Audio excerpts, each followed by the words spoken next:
Doe. I am a junior at Rutgers University. I am a computer science and genetics major with, I guess, a minor in psychology. I I live in Paramus, New Jersey. It's in Bergen County in like North New Jersey. And I am the president of the Rutgers Vietnamese Students Association.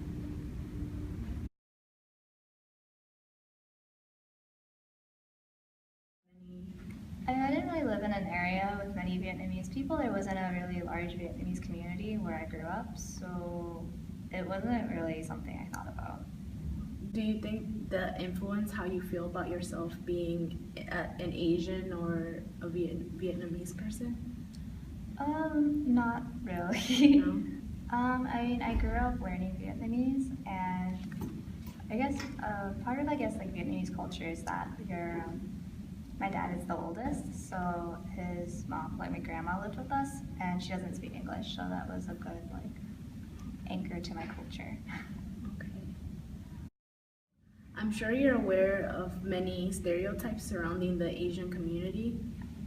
You know, things such as Asians are smart or Asians can't drive, etc. Have you ever experienced any of these stereotypes, and was it at a specific age, and how did you respond to them? I mean, I actually can't really drive, but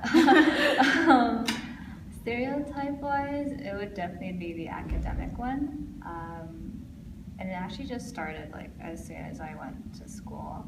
But I guess it was really perpetuated when you know, like when they start doing like, the gifted and talented thing.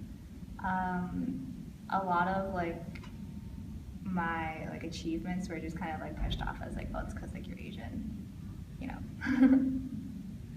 So, did you find yourself working harder, or did you find that it was... I'm an incredibly lazy person, and I believe in doing like minimum amount of effort for the maximum amount of results. So I'm very like internally motivated, I suppose. So for me, it was just as long as I was doing well to my standards, and I guess my standards were high, that I was happy with myself.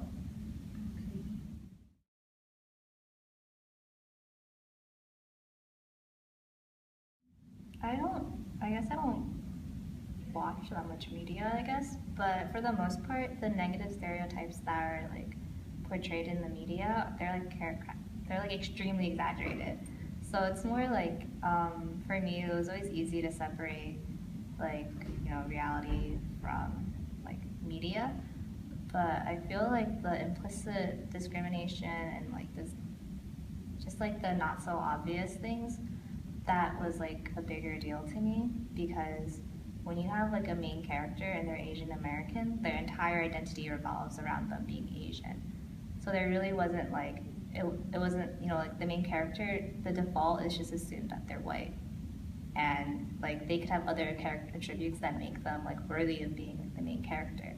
But when you have like an Asian American character, I think it was a bit of a negative impact on me to see that only like sidekicks were Asian because they were like the super tech person, or they were like the ninja from Japan or something. They weren't, they weren't their own person. They were just like a giant stereotype.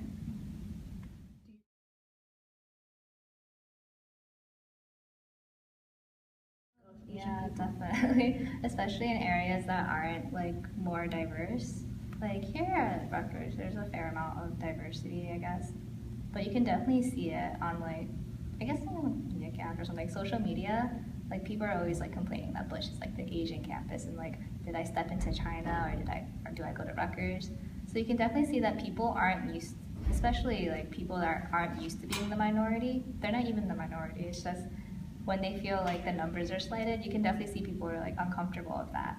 And it's interesting because you live your entire life as being a minority. Like you see other people and like you don't look like them. And for you that's like life. But for them it's like, this is weird, like I thought I went to school, and like, it's strange. It's funny.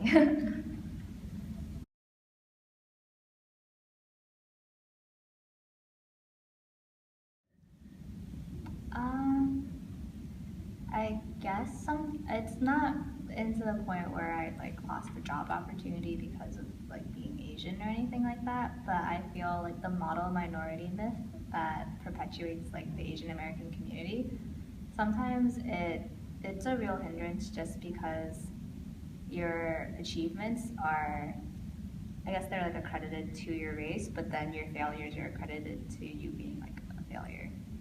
So there's like a bit of a like cognitive dissonance there.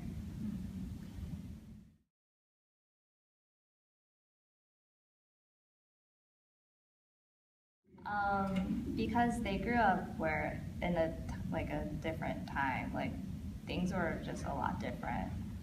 Like I mean, they grew up with like a war around them, and like especially here, like there hasn't been a war here since like on our soil since like The 1800s. yeah, it's been a couple of generations. So it's just I think the impact of war definitely changed their mindset in a way that like I could never understand because I grew up relatively comfortable compared to anything they've been through.